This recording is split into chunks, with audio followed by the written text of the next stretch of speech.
ساڵ تێپەڕەبەوە سەرازەتکردنی شەقڵاو پەیامی بەڕێزتان وەکو بەرپرسی لەقی 24 سەفین چییە لەم یادە؟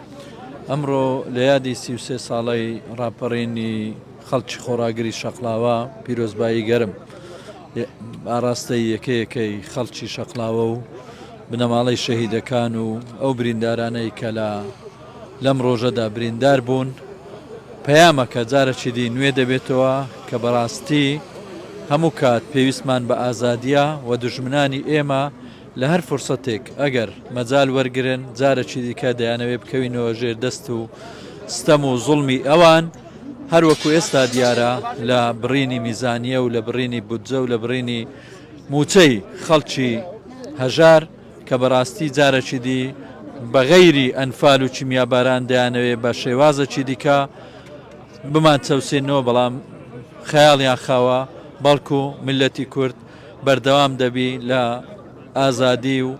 و هەروەها پشتگیریکردن لە هەرێمی کوردستان و لە حکوومەتەکەی. باش مامۆستا ئەم شوێنەی کە تۆ لێی وەسای پێشتر ڕەبا بووە لێرە تەقەل لە خەڵکی شەقڵاوە کراوە ئەمە کە ئەمڕۆ لێرەم یادە ئەکرێتەوە ئاڵای کوردستان دانراوە ئەمە چ پەیامێک لەخۆ؟ ئەمڕۆ ئەو شوێنەی کە ئێستا لێ وەستاوین ڕەبایەکی ڕژێمی بەعز بووە کە کاتی خۆی لە ساڵانی هەشتایەکان ڕەبایەک بووە دۆشکەیەکی لێبوو کە یەک جوولانەوە ڕووی دابا تەقەیان لە ناو خەڵکی هاوڵاتی و سڤیل دەکرد بۆیە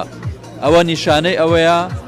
هەر کاتێک دژمنانی کورد بۆیان بڕەخسێتن جارەکی دیکەش دەیانەوێ بمان چەوسێنەوە و خەڵکی سڤیل لە ناو ببەن و ئەوەش